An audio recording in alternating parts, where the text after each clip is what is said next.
Now, earlier tonight, we spoke with Atlanta criminal defense attorney Gerald Griggs, who represents the family of one of Kelly's alleged victims.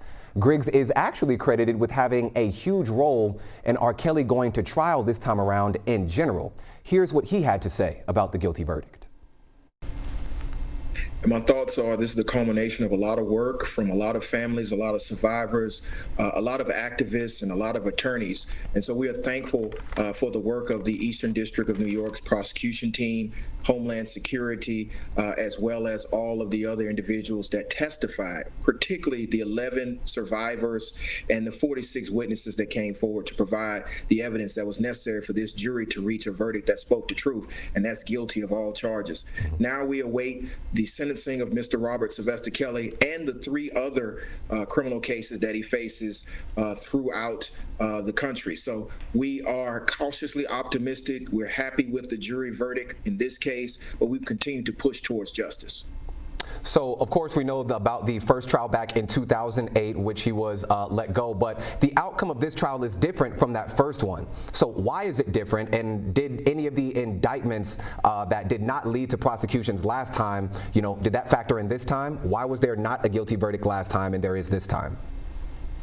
Well, the last time it was in state court, and you only had one accuser who would not testify. In this case, you had 11 accusers who all testified. You had countless witnesses that testified to the criminal enterprise that was taking place in Mr. Kelly's camp. And so I think you had more evidence in this particular case. You had videotapes that you could identify individuals in, and then you had Mr. Kelly not putting up much of a defense. So I think that this particular case, along with the climate that's changed in the country, led to this conviction. And again, it's because of the courage of so many women and so many accusers and survivors that came forward. Mm-hmm. Now, you did mention that there are 3 co-defendants in this trial. What happens to them now? Well, at this point, they still stand trial, and there are other unnamed co-defendants who may, in fact, be tried, be indicted. And then you have the other cases that are in other jurisdictions, including another federal case. So we could be seeing another trial or 2 moving forward. And again, the witnesses that testified in this trial and the witnesses that will testify in the other trials will bring forth evidence that we believe will convince another jury to convict Mr. Robert Sylvester Kelly. Mm-hmm.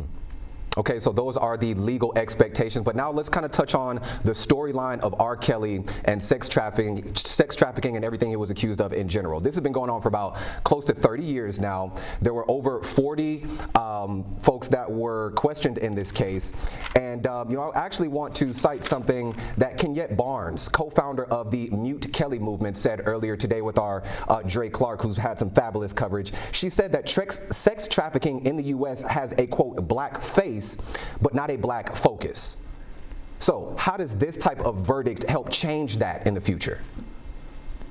It puts much needed attention on issues that are happening within the African American community, and it allows victims to understand that their voices will be heard. So this is a seminal case in our community. Many of the other cases have not received the exposure of this case. Many victims have not received the ability to have justice and to be heard as this case. And I think it's a model for other prosecutors to pursue these type of convictions.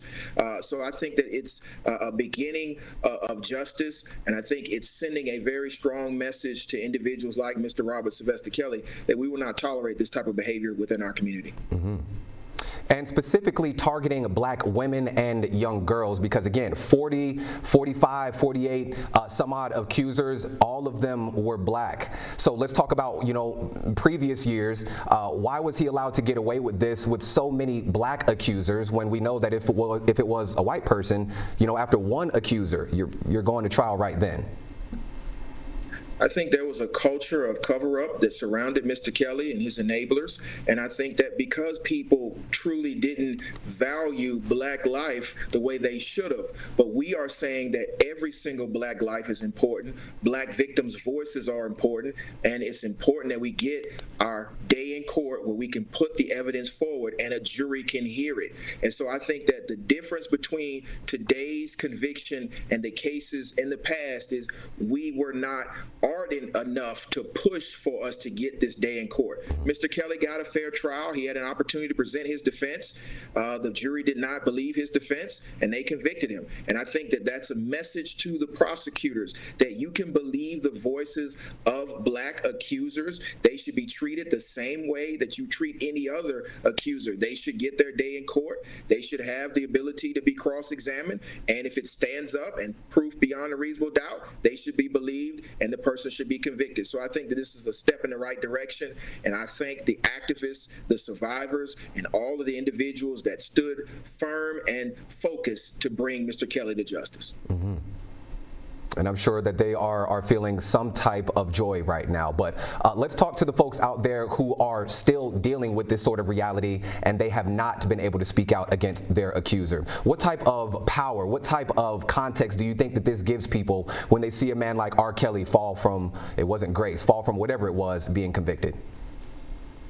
I think it shows that no matter how much power you think you have, no matter how much money you think you have, you can be brought to justice. And I think that it empowers individuals to speak out. I think everyone should be heard. I think that they should be vetted. They should be allowed their day in court after they've been vetted, like Mr. Kelly's accusers were vetted, both in the public sphere, but also in a courtroom. And so I think that it empowers more individuals to make sure that they understand that prosecutors will hear them, law enforcement will hear them, and members of our community will hear them. And so I think it's a strong message sent in this case. But again, this is not the end. This is the beginning towards justice. Mr. Kelly will be sentenced sometime next year, and he also has 3 other cases where he has to come to court and answer to those charges.